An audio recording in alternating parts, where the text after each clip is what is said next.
New revelations continue to come out in the investigation into the beating and murder of Tyre Nichols. This is just such a disgusting detail, but it really does put you into the frame of mind of the police officers who participated in this.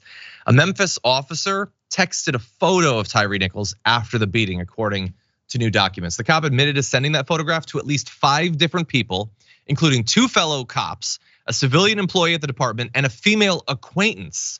A 6th person also received the photo, according to records. Maybe there's a perfectly legitimate explanation for why that 6th person hasn't even been identified to the extent that the others are. I find it to be weird. If they're even pointing out that one is just an acquaintance, why is the 6th person totally shrouded? We have no idea who that person is. Again, maybe there's a legitimate reason for it. I don't know what that would be, but sending these photos is distressing for a couple of different reasons. Some official, some not.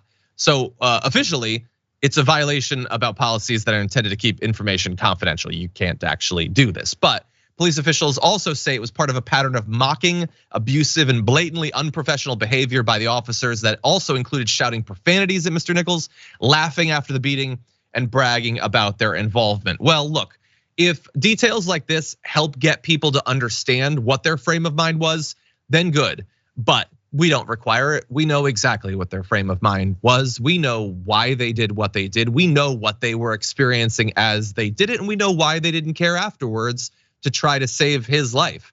Sending photos to me, JR, seems entirely consistent with the frame of mind, the psychology that we knew was involved here.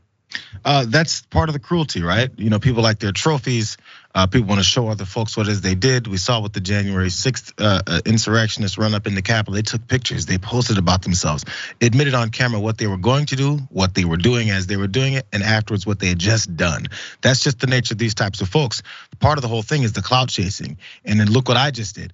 Aren't I a badass? All this stuff, for some reason, for these types of disgusting human beings, it appeals to them to want to show other who they feel are disgusting human beings what they just did, and want some congratulations and some handshakes and pats on the back for being garbage people.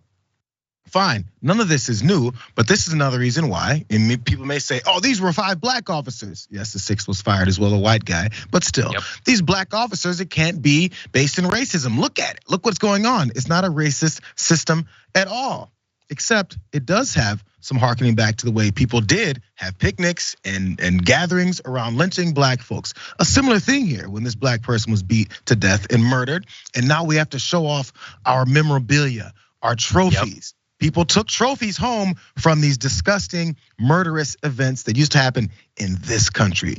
That history that we just don't want to teach, because if we learn about it, we might know that the same thing continues to happen, just with a different look, different kind of memorabilia, and maybe even sometimes different skin colors, but they still work for the same damn system. It's a pretty simple concept, and I think people get it, but they definitely don't want other folks that don't get it to tie those things together, because people might want to change course when it comes to those types of things. One last thought, I was thinking about this yesterday, John.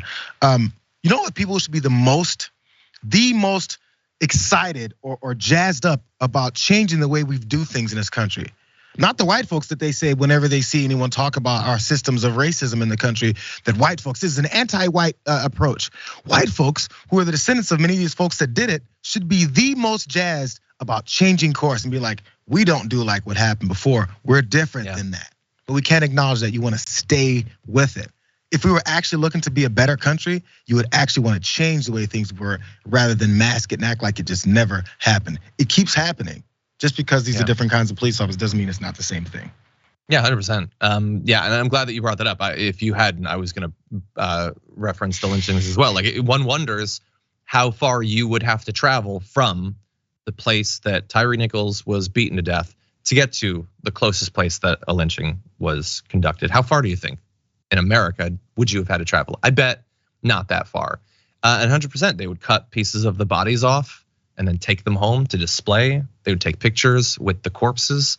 This was totally normal, totally like they didn't think a thing of it. And it's because of the effect of a mob and what it makes you believe is acceptable. Well, all the people around me seem fine with this, so I guess it is fine. And so that's what we experienced on a smaller scale with the killing of Tyre Nichols. By the way, in addition to taking photos, like they were so happy with themselves that they'd beaten someone that would eventually die. All 5 also failed to capture the entire encounter on their body-worn cameras. 3 of the 5 fully removed their body-worn cameras during the still active scene. Automatic firing would be my mind. I mean, in this case, they already have been and they're being charged, but in similar sorts of things, automatic firing. We know everything about what that means when you don't want to be captured on video. By the way, they're also looking into 7 more officers who are connected in some way to the killing of Tyre Nichols. We don't know who they are, what they might have done, what their roles were in the stop, but they appear to have been involved in some case. So this situation could widen even further.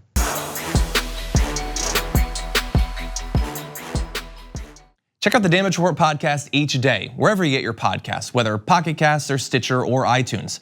You can join me as I give you the news and stories you want, with a range of co-hosts and interview guests jumping in on the fun each day. Again, that's the Damage Report, wherever you get your podcasts. And if you get them at iTunes, don't forget to rate and review. Sometimes I'll read them live on the show.